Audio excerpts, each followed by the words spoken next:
এক ধান ব্যবসায়ী বাজারে যাচ্ছে ধান বিক্রি করতে।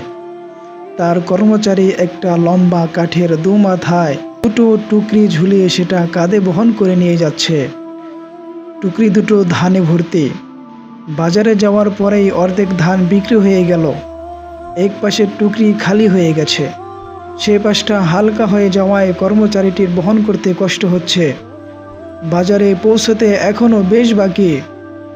অনেক ভেবে লোকটা রাস্তা থেকে কিছু ইট পাথর সংগ্রহ করে খালি টুকরিটায় রেখে দিল।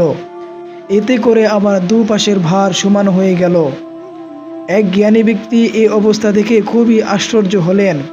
তিনি এগিয়ে এসে লোকটাকে বললেন, আপনার কর্মচারী তো খামোখা কষ্ট করছে।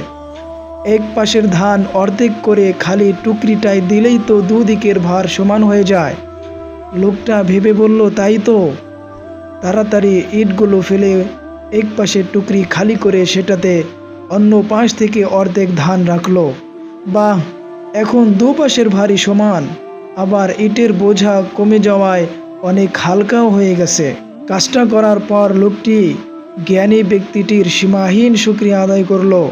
হঠাৎ তার মনে হলো, এত কম বুদ্ধির অধিকারী হওয়ার পরেও আমার তো মোটামুটি ভালোই ধন সম্পদ আছে। তাহলে এই জ্ঞানী ব্যক্তিটির নিশ্চয় আরও অনেক সম্পদ আছে। সে নিশ্চয় আমার চাইতে অনেক বড় ব্যবসায়ী। ভাবতে ভাবতে লোকটা জ্ঞানী ব্যক্তিকে প্রশ্ন করে বসল, জনাব, আপনার কর্মচারীরা মাল বহন করার সময় কি এই পদ্ধতি অবলম্বন করে? জ্ঞানী ব্যক্তি উত্তরে বললেন, না জনাব, আল্লাহ আমাকে ভালোই রেখেছেন। তবে আপনি যেমন ভাবছেন তেমন প্রাচুর্যে ভরা জীবন আমার নয়। আমি কোনো ব্যবসায়ী নয় এবং আমার কোনো কর্মচারীও নেই, বরং আমি এক প্রতিষ্ঠানে শিক্ষকতা করি। জ্ঞানী ব্যক্তির কথা শুনে ধান ব্যবসায়ী আঁতকে উঠল।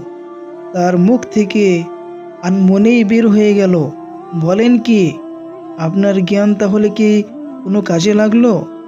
সেটা তো দেখছি আপনাকে ধনীই বানাতে পারিনি।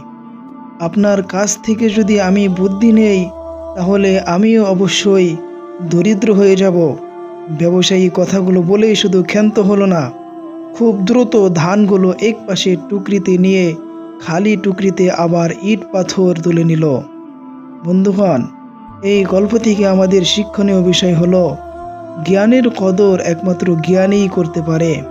মূর্খের কাছে জ্ঞানের চেয়ে ইট পাথরের দামই বেশি।